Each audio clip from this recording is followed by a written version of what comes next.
Guys, grabe. May nangyari na namang mainit na sagutan sa Senado.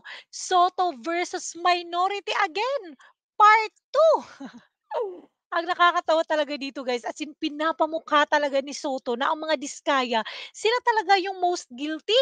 Sinasabi pa niya na ang pananaw daw ng taong bayan, ang mga Diskaya ang most guilty. Sabi naman yung Cayetano, kaya nga maraming nagrarally kasi alam ng taong bayan merong mastermind. Nako talaga, binara ka tuloy ni Cayetano. Eto guys, panoorin natin.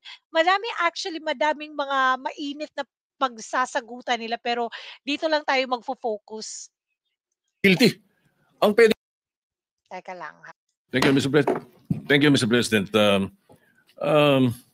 Well, I decided to go down from the rostrum so that I can either answer or debate with any or with any interpellations from our colleagues. No?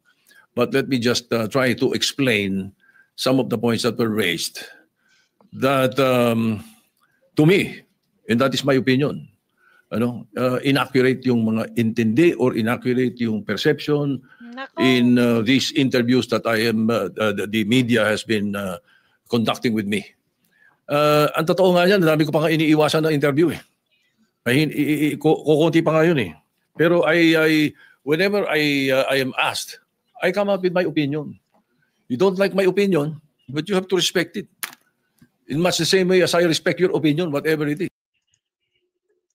Remember that ha, kasi babarahin din yan ni Cayetano yung opinion niya yan. No, but when it comes to the issue of legal, there are rules to follow. So let me start with what the minority leader said as far as the Blue Ribbon Committee is concerned and the order. Malinaw sa rules natin eh. A witness cited in contempt may be ordered by detained in such a place as may be designated by the committee alone or, andun yung or with the concurrence of the Senate President by either one detention order. So it's the Senate President has the power to do that. Ngayon, nung binibigay siya. Yan rin. Remember that yung or niya kasi babarahin din yan ni Cayetano. Sa akin yung binigay sa akin yung sulat para i-recommend yung witness protection program ng mga Diskayas. Ang feeling ko, incomplete eh. Ang usapan at narinig ko ito kay Secretary of Justice, kailangan tell all, hindi tell half. Di ba? Ang mga binabanggit, 2022 to 2025 eh. Sila number one contractor, 2016 to 2022 eh. Ba't wala doon ang kwento? Di ba? So, wala nga nanghihingi. You cannot blame me if I do not want to immediately do that. No? And then I know for a fact, as I said in the media, I know that there is a possibility that we will change the leadership the following day. All right. Now, let me continue with some of the opinions that were aired. Well, of course, yung nabanggit kanina ni Senator De La Rosa, pasensya na, baka nabigla ako, nagamit ko yung salitang gimmick, Pero it could be had been a wrong word that I should not have used. No? Pwede kasing opinion yun sapagkat yung public ang madalas kong marinig na sinagsasabi nun eh. Now, public nagsasabi nun, gimmick. As far as I'm concerned, there's nothing illegal or out of the rules that we have done. My opinion, as aired, kung hindi nyo nagustuhan, pagpasensya nyo ako. Kung hindi nyo nagustuhan yung mga sinabi ko, na opinion ko. Pero I never mentioned names. When I said, baka na-edit, may sinabi ni Senator Pangilinan. Iba yung thinking eh. Bakit iisipin nyo kagad na pinapa-edit ko yung affidavit? Hindi ba? Hindi eh. So, and when I say those things, you should not feel alluded to. Wala naman akong binanggit na pangalan eh. Di ba? And then yung tinatanong, binanggit yung tungkol sa the Blue Ribbon being a lawyer, does not have anything to do with Senator Marcoleta. It was a question by the public. It was a question even by Secretary Claire Castro or Attorney Claire Castro. The question was, di ba kailangan abogado yun? So that was asked of me.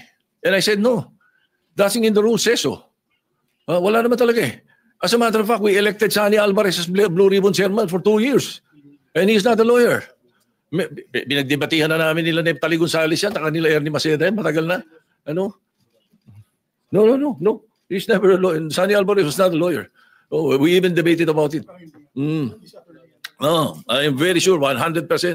Oh, anyway, so again, no, wala akong binabanggit ng ganun. You should not feel alluded to when I say that among kasi tinatanong nila, hindi naman daw abogado Senator Lacson. Magaling na investigador eh. Di ba? Talo niya ng karaniwang abogado. Hindi ko sinabi si Senator Marcoleta abogado na yun o sino pang abogado. I never mentioned any name. I was saying, Pero yun na rin napakadaming abogado sa Pilipinas, libo-libo. So a lawyer who was not well-versed in investigation, mas gusto ko na yung investigador. That was my point. Ano ba? Why will you feel alluded to, Mr. President, if I did not mention your name? Di ba? Now,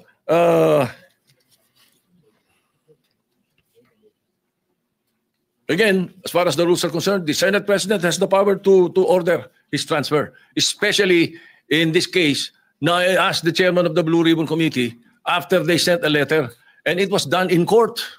It was done in the RTC 112 this morning. That was where the letter was transmitted to Attorney Valentina of the Senate Legal, who was representing the Senate in the hearing of the writ of amparo. Yun ang istorya nun.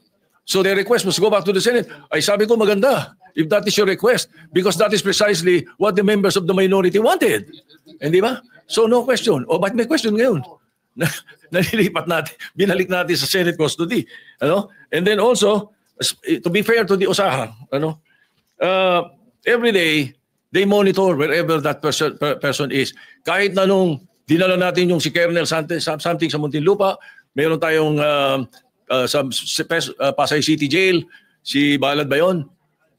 You don't need to have an OSAA there the whole day, 24 hours. It's not necessary. The important thing is it's under the custody of a legal custody.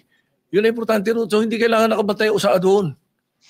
Now, if you want to change the rules, then you propose some amendment to the rules na gusto niyo OSAA nakabantay kahit saan natin ilagay. Alright? Now, maraming nabanggit eh. Kaya isa-isa natin to. Pasensya na kayo. Ang Witness Protection Program, ang pagkakaalam ko, magkakaroon ng immunity from criminal prosecution. So kung natatakot sila sa kanilang security, bilyon-bilyon ng pera nila eh. Ang dami nilang pwedeng bayaran security guard eh. Kahit 1,000 security guard kaya nila eh. Bakit kailangan gobyerno? Ay galit na galit ang mga tao dahil hindi nga natin malaman kung ilan yan, kung nangyari nga yan, kung sila nga yan, hindi po ba? Kaya we were just trying to be prudent. Konting konting hinay. Huwag yung sasabihin natin. Kaya sabi ko, ba't tayo nagmamadali? I'm not pertaining to any senator. Bakit sana do not feel alluded to if I don't mention your name. Di ba? And then state witness, there is no other direct evidence available for proper prosecution eh. So it is not applicable to the Discayas. Hindi rin pwede sapagkat ang pananaw ng karamihan, ang pananaw ng taong bayan, sila most guilty. Ang pwede sa Witness Protection Program, yun, not the most guilty. Yun ang sinasabi ng batas. Anyway, as I said, the Senate President has the power to order the transfer. And if I have used a word that does not conform to your palate, then pagpasensya nyo. Pag ganun, bagkat karamihan ng binanggit ko, opinion ko. Kung ako ini-interview ng media, I always, as far as I'm concerned, tell the truth. Pag ang media kausap mo taong bayan eh. Ganun yun. Kaya iniiwasan ko na hindi ako magsabi ng totoo. Kung opinion ko hiningi, binibigay ko opinion ko, hindi ko tinatago. So if you don't like my opinion, I'm sorry, Mr. President. But that's how it is. Thank you. Yeah, Mr. President. What is the pleasure of the minority leader? Yeah, Mr. President, because I mentioned some of that, may I be allowed to interject? And then, of course, it is the pleasure of the Senate President if he wants to answer again. Yeah. The minority leader is recognized. Thank you, Mr. President. Ano na yan? Abogado versus komedyante. Unang-una, Mr. President, sa rule, verbalehis.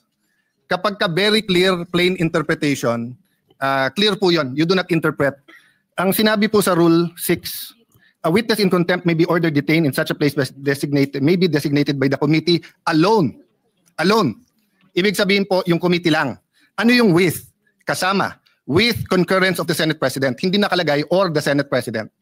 So you ask all the lawyers here, they will tell you, ang ibig sabihin nito, pwedeng kumuha ng concurrence or pwedeng hindi. Yun yung or.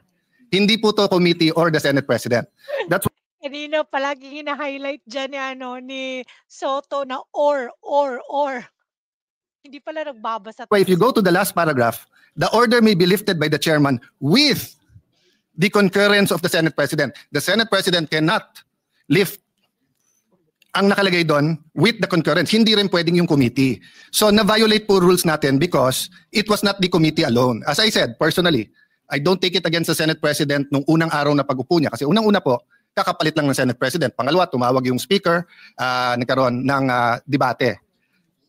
Having said that, it is very clear in the rules and in the Constitution, meron Supreme Court cases yan, that the plenary is supreme. Even the Senate President said, di ba, primus inter pares, he's just the first among equals. Equal tayo lahat. But of course, he represents the Senate. So when the plenary decided to put him in Pasay City Jail, ang makakalift po niyan, hindi po yung committee, hindi po yung Senate President, it's the plenary. So we violated our rules. That's why we stood up to correct. Okay, let me go now to the witness protection program. Let me first mention, I love the humility of the Senate President in the sense na sinabi niyang opinion niya yon, and of course the Constitution guarantees him his opinion. But let us remember, Senator Tito Soto before Monday gave the opinion of a senator. But after Monday, he's giving the opinion of the Senate President. There's a thin line between the opinion of the Senate President for the Senate and the opinion of Senator Tito Soto. Both are valid. He always studies, he always knows what he's talking about. But magkaiba po yun eh. Magkaiba yung dinidebate ko siya sa opinion niya at yung opinion ng Senate President bilang Pangulo ng Senado. So for example po, Mr. President, and let me address then Senator Kiko, although in a sense it's none of my business because he was manifesting that in the Blue Ribbon Committee. Iba po ang Witness Protection Program, Section 3, Admission in the Program. Iba po yung Section 10, State Witness. Iba po yung Section 17, Discharge of a State Witness. Yung pong sinasabing he does not appear to be the most guilty, yan po ay tatanggapin natin pag state witness na wala po tayo doon. Nandun pa lang tayo sa Section 3 protection. So let me make that clear. Kasi po ang nasabi ng Senate President, paano yun yung perception ng tao, most guilty sila. First of all, I don't agree. Kaya nga nagrarally, alam ng tao may mastermind sa likod nila. Yun! Di ba? Napakagaling naman ng Diskaya na pati BICAM, pati budget, pati everything, sila ba nagpapatakbo ng gobyernong Pilipinas? Di ba? They probably could be one of the most guilty na may kasama sila, pero it is very much possible na may mastermind behind them. At hindi lang po sila ang may ghost. So kung sila ang mastermind, then ibig sabihin, for example, ano pa? Wow, Sims, etc. Ibig sabihin nun, kasama din sila. Pero kung ginagawa din ng Sims yun, ginagawa din ng Wawaw, maaring individual racket yun, maaring meron pong mastermind. Maaring nasa DPWH yung mastermind. Maaring nandito sa Senado, maaring nasa Kongreso. Correct. Maaring napakataas ng posisyon. Hindi ko po alam. But assuming for the sake of argument, perception ng tao. Ang perception po is not reality. Trabaho natin to find reality para mabago yung perception. So papakawalan po natin ang possible witness kasi tingin ng tao siya ang most guilty. So, halimbawa po kay Napoles, if there was someone most guilty, wag na natin habulin kasi tingin ng tao siya most guilty. Correct. Dapat hinabol natin. No? Ngayon, siya mukhang most guilty, siya yung nakakulong. What's my point, Mr. President? Bakit nag-react si Senator Marcoleta? If I may, Senator, I cannot speak for you, but you're my good friend. Mr. Senate President, siya lang naman ang mamadali kaya siya tinamaan. Pero tama na magdali siya. Bakit buhay Correct. Pag sinabi ng isang witness that his life is in danger, whether we agree with that witness or not, we have to protect their lives. Correct. Kahit payag tayo o hindi. Kahit tingin natin nagsisinungaling o hindi. Bakit po? So, dyan talaga natin makikita na yung si Soto na yan, tinatabunan lang si Romualdez at saka alam mo yung hindi talaga sila for the Filipino. Ayaw nga proteksyonan yung Pilipino. Bakit may yung mga Diskaya? Kahit na may kasalanan sila, pero Pilipino pa rin sila, di ba? Kapwa Pilipino pa rin natin, no? Di ba? So, dyan lang talaga, makikita mo talaga kung sino yung pro-Filipino at for interest lang talaga nila, para sa interest lang talaga. Okay, number one, wala pong magnanakaw na hindi sinungaling. Kaya nga ang kapatid ng magnanakaw ay sinungaling. Bakit po? Ghost project. Pinirmahan mo na may project eh. So nagsinungaling ka na may project kasi wala eh. Di ba? Ninakaw mo, hindi sa'yo yun. Pinalabas mo sa'yo, nagsinungaling ka na. So magkapatid po yun. Hindi nga magkapatid, it's the same person. So pagka nahuli, hindi ka agad aamin yan. Magsisinungaling muna yan. Hindi ako yan. There is a process and a time. And tama po si Senate President, tama po the esteemed Senator Kiko, dumaan sa proseso. Ang problema natin, ayaw natin sa proseso. Protection pa lang, sinasabi nila, papatayin sila. Correct. So pagka yan, binigyan mo ng protection, kasunod na doon, sandali lang, ano ba alam mo? So question, paano yan baka magsinungaling? Hindi po, bakit? Sabi po sa Section B ng Section 3, Section B, his testimony can be substantially corroborated. On material points, ha? So again, quoting Senator Lacson, may resibo. But quoting myself, hindi peke na resibo, hindi ghost receipts. So ibig sabihin po, pagkatapos mo bigyan ng proteksyon, papupuntahin mo ngayon sa DOJ. Doon mo na pakakantahin. Doon mo na i-assess. Bakit importante to? Kasi pag nakita ng SIMS, nakita ng Wawaw na may kumakanta na, mag-uunahan na yan sa DOJ kung sino ang kakanta. Parang karaoke yan. Pag hindi pa naka-on at wala pang may hawak ng mic, walang gustong kumanta. Pag kinuha na ang mic at kinanta na yung My Way, agawan na sa mic yon. Habang walang kumakanta kung sino ang mastermind dito, wala, liligawin po tayo. Tayo, ngayon, I feel for the Senate President, if part of him feels we're wasting time, may I admit, Mr. Senate President, dear colleagues, part of me feels that we might be wasting time. Bakit? Instead of using this to find the mastermind. Senator Lacson, I appreciate what you've been doing. Having said that, let's go back to the rules. Pag binigyan mo ng proteksyon ng mga diskaya at hindi sila magsabi ng totoo, that can be corroborated in material points. I-discharge mo sila, bahala sila sa buhay nila. Pero may mga techniques yan. Sa ibang bansa, yung kanilang Attorney General, DOJ, sasabihin yan, paano yan, kumakanta na? O kaya sasabihin sa diskaya, papakawalan ka namin, walang proteksyon, pero ipagkakalat namin, sinabi mo na sa amin, ayaw mo lang pirmahin kung sino ang mastermind. So, there are different techniques that are legal to ferret out the truth. Pero hindi naman pwede pong, sabi nga ni Senator Escudero pag binanggit ang congressman, hindi credible. Pag binanggit ang senador, credible. Correct. Pag binanggit 2022, papunta ngayong credible, hindi binanggit. I myself think dapat banggitin na 2016. Ba't banggitin nyo rin 2010 to 2016? Wala naman nagsabing graft-free ng DPWH noong 2010 to 2016 Sa bayan namin, contractor, congressman, doon na uso yung sheet piling 2010 to 2016. Bago noon, walang sheet piling sa Taguig. Pero yung sheet piling na isa sa mga pinaka-corrupt ways of flood control, nangyari po to 2010 to 2013 or 2016. So let's get to the bottom of it. But let's follow the law. Yung state witness, malayo pa yon. So nung una ko nabalitaan, kailangan state witness. I disagreed with Senator Marcoleta and went up to him and said, Boss, baka magkaiba tayo ng opinion kung dapat si Diskaya. Pero tama nga siya, wala pa tayo doon, nasa protection pa lang Yes. Hindi pa natin naririnig kung anong sasabihin nila. Ngayon, kung, hindi ko na tutuloy, pero yung initials na lang, kung BS ang sasabihin sa atin, buisit sila. I-release mo sila ulit. Di ba? Pero paano po kung willing sila magturo? Last point. Iba po ang discharge of the accused to state witness. I think it was JV Hinlo sa Facebook na nagsasabing, remember, hindi all or nothing to. Pag state witness ka, hindi ibig sabihin, totally discharged ka na. Pwedeng halimbawa, imbis na 5 habang buhay na pagkakulong, 1 habang buhay na pagkakulong ka na lang. Ngayon yung sinasabing kailangan isoli yung pera, I agree with that. 100% dapat may restitution. 100% dapat ibalik. Sa Biblia nga, doble pa dapat ibalik. Ito lang po ang tanong. Wala sa batas yun Wala sa batas. That's a matter of public policy. So what does it mean? Patawag mo muna yung mga diskaya o anong willing nyo gusto sabihin. Okay. Makorroborate nyo ba? Ibig sabihin, meron bang resibo yan? So sinabi mo, eto binigyan ng 30%. Nasaan yan? Kasi hindi ko na po babanggitin ngayon ha. Or babanggitin ko na po ngayon. Sa Taguig, may project po ang mga diskaya.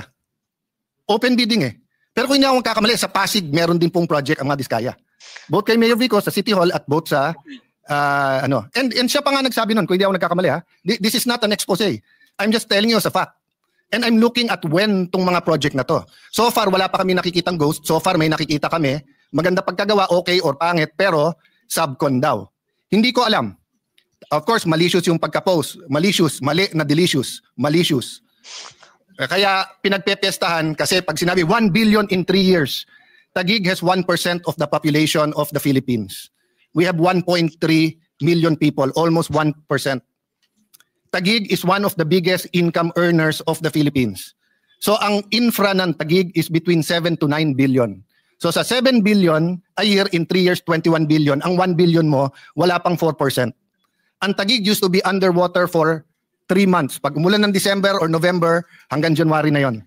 Awan ng Diyos, hindi masyadong bumabaha ngayon. Very minor. So what's my point? Imbestigahan nyo po kami.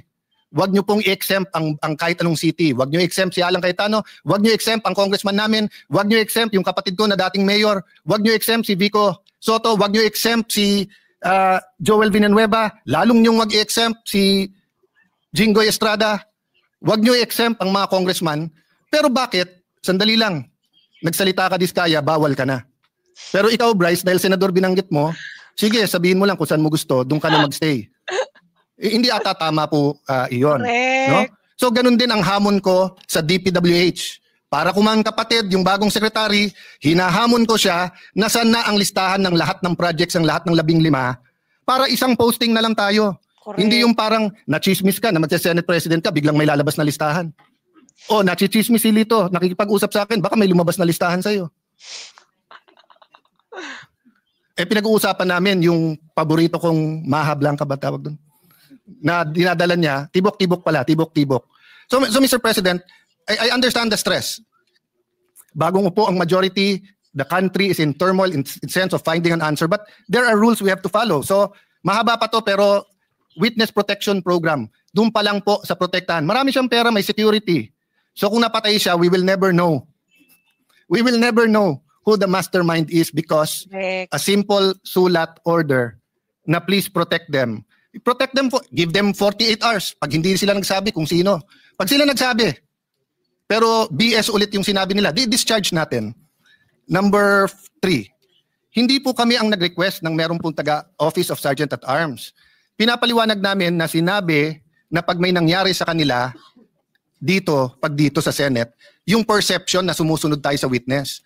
Ang majority ang sumagot ng may legal at may actual or physical custody, pero parating under OSA yan at yung OSA masusunod. Hinahanap ko yung transcript kung...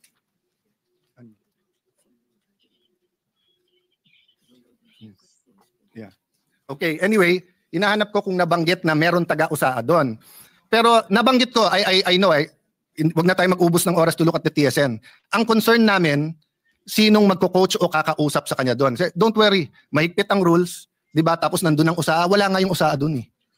So yun ang point namin. Hindi po namin criticize ang USAA, hindi namin nahanap, pero napakabigat ng ano na to, ng mga allegations dito eh.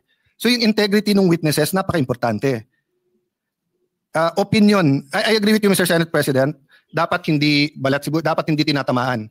Nabanggit nyo devious, ibig sabihin makademonyo yung plot na magkakaroon ng bagong Senate President. Unang-una, ang nagbanggit na mag-ingat sa coup ay kasama nyo sa majority nung Thursday dito. Hindi kami sa minority. Pangalawa, 2007 pa ako nandito sa Senado. Wala pa akong nakitang minority dito na ayaw maging majority.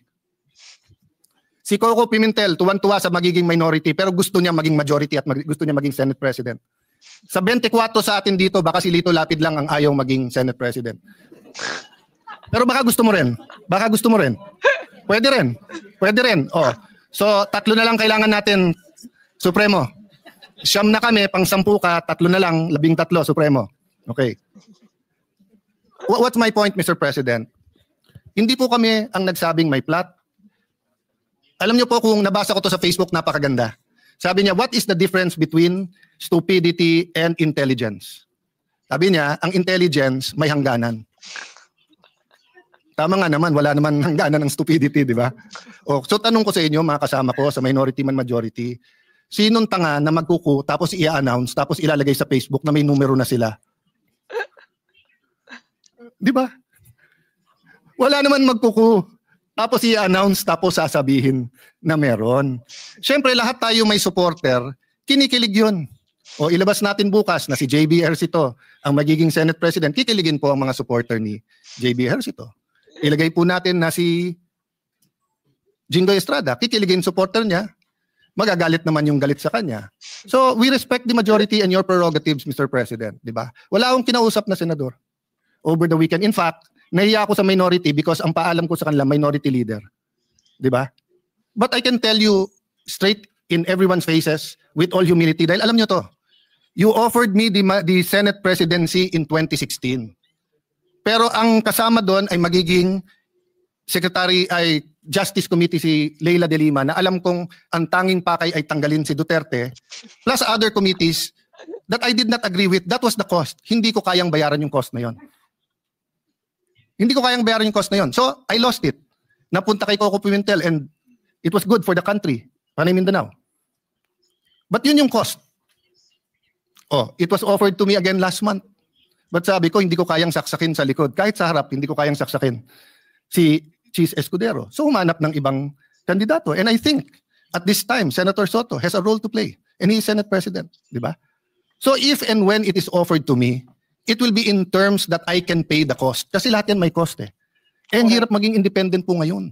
Yes. Bawat galaw natin, ituloy natin yung hearing. May galit kasi may independent commission na. Huwag natin ituloy ang hearing, parang may pinagtatakpan tayo. That's why I'm glad that Senator Lacson said, tuloy yung hearing. True. Let's focus. May mastermind dito. Yes. Yung mastermind ang kailangan mabunyag. Bakit? Kasi kung hindi uulitin. Pangalawa po, may kultura, naging madali sa mastermind kasi kultura natin corruption. Sa maraming paraan. So, Mr. President, I beg to disagree that hindi nasunod ang rules. But we're starting out. And our plate is full. Sa minority, we have a nation-building agenda. We plan to participate sa budget hearing. Sinabi, wala ng flood control funds. Some want it sa feeding program, some want it sa education, some want it in different programs. So we'll all be busy here, but we have to establish. So what do we do now? I do not know the pleasure of Senator Jinggoy or the pleasure of the chairman of the Blue Ribbon Committee kung siya hold. But as of now, hindi natin nire-reverse ang plenary sa Pasay City Jail. If you ask me to vote, ako gusto ko dito. Kasi hindi naman penalty ang contempt in the sense na gano'n, no? But Mr. President, hindi naman pwedeng magbobotohan tayo dito sa plenary tapos i-reverse ng kung sino man. Yeah, with maybe